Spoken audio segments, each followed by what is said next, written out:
What's going down, y'all? Welcome to Pugilism Company's Pugilism Podcast. This is Reed, the Black Burnt Sugar. So just like that, Anthony Joshua, fresh off of his game, the game that he attended, Golden State Warriors and Houston Rockets, following day, he has an interview with Stephen A. Smith where he reveals he wants a 2-fight deal with Deontay Wilder. I like the idea of that because the thing is, whoever wins by knockout, that's the only way that fight will end either way, is by knockout. The world will be clamoring for a rematch. I don't care if Joshua ends Wilder or Wilder ends Joshua. Everyone is going to want a rematch, an immediate one preferably. So 2-fight deal, I'm about that. But then Stephen A. threw out Dallas as a suggestion just because of the number of seats that Cowboy Stadium holds. You can call it Cowboy Stadium, AT&T Stadium, Jerry World, the Death Star, whatever you want to call it. We all know what I'm talking about. But my problem is, when it comes to American fights, this isn't the UK, man. You can't look at the number of seats and pick that venue based on that. In America, what's more important than attendance is the live gate. The live gate. So yes, 2-fight deal. First fight needs to take place in the UK because Joshua is the A side. He's been putting it down well in the UK, so it should be there. They're going to get 90,000, 100,000, 110,000, who knows? But I promise you, the live gate for that Joshua Wilder fight would not match the live gate for a fight Joshua Wilder in Vegas or in Barclays or at MSG. That's because the ticket prices will be much more expensive in the United States than they would ever be in the UK. So yes, hey, I live in Dallas, Texas, man. I would love nothing more than the biggest heavyweight fight of this era to take place right under my nose in the house of my favorite football team. That's win-win for me. I just don't see it as a realistic option. And I'm tired of these fighters always using Cowboy Stadium to drive up these site fees. So let's just break it down. If you're in Vegas after a big fight, you have a lot of options to do to entertain yourself. Fight's going to be over 10:30, 11 o'clock at night. Well, for boxing crowds, that's just when the party started. Now you got another 3-4 plus hours of entertainment that you're trying to indulge in. In Vegas, fight's over. You can walk a couple hundred yards, and boom, there's a casino, there's slot machines, there's blackjack, bars left and right. If you're on the strip, there's convenient women wanting to come up to your hotel with you. Now, I ain't saying you can't get all of that in Dallas, but it's going to be harder to find. Dallas, Texas, man, it's a conservative state. It's conservative. Boxing is the red light district of sports. It's anything but conservative. I just don't see how that'll mix. Again, in Vegas, man, you could take a short cab ride, go to a concert. You can see a damn magician, a Michael Jackson impersonator. You can even check out Mike Tyson's one-man stage show. But guess what Manny Pacquiao and his people did? He's fought here twice in the Dallas area at Cowboy Stadium. Manny Pacquiao fought here twice. And you know what his people did before and after the fight? They pretty much stayed in the resort hotel they were based at, drinking and singing karaoke.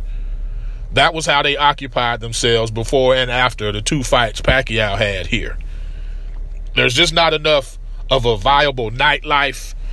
There's no place, there's no casinos for any crowd that came here for that fight to gamble.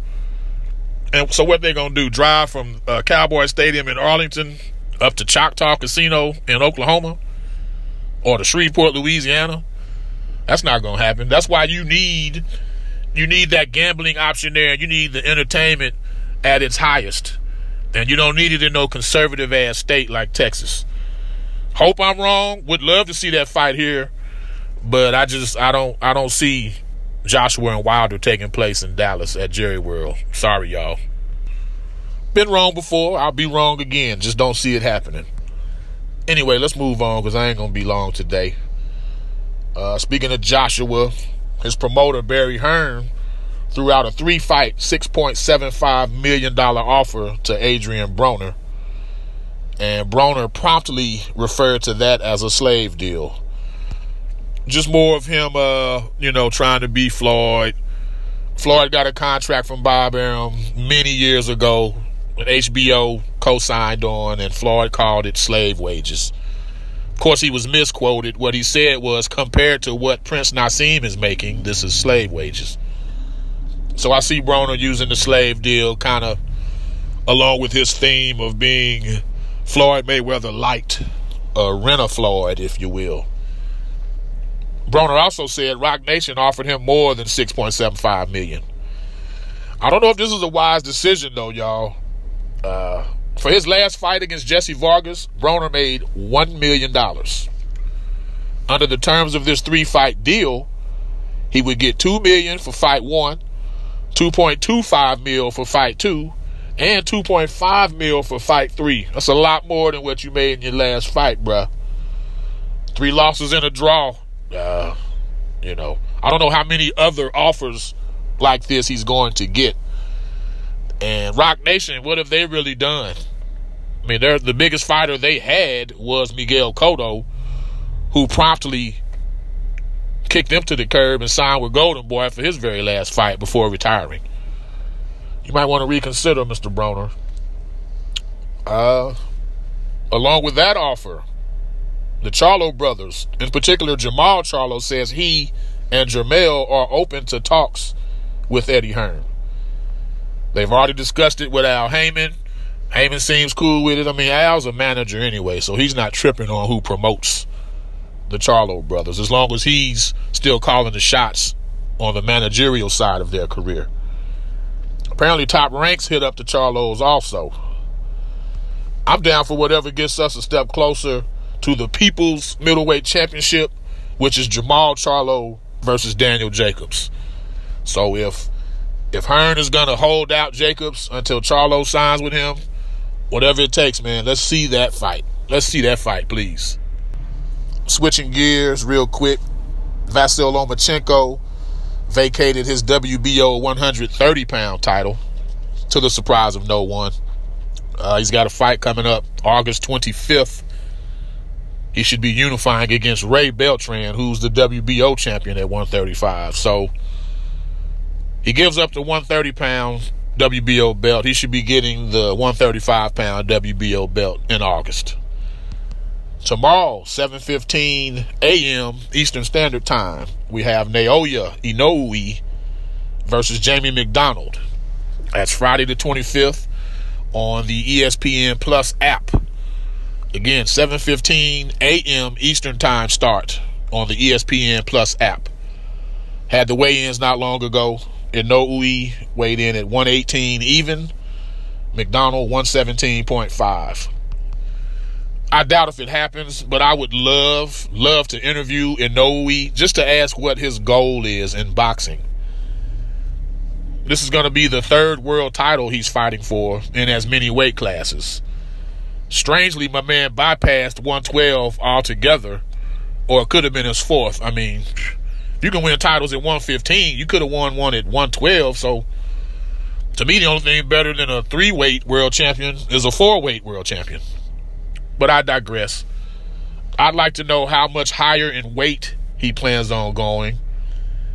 Because to me, you really don't see guys division hopping as much as Inoue has been doing. You don't see that too much in the lower weight classes. And I'm hoping this doesn't catch up with him. Inoue's 5'5". McDonald, his opponent, is 5'9 and a half, 5'10". Man, that is huge. Huge for a damn bantamweight. 5'10", 118. Put it this way. The tallest bantamweight I had seen was Jeff Chandler.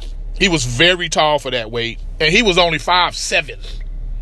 5'9 and a half, 5'10" is quite a leap for a 118-pounder, man.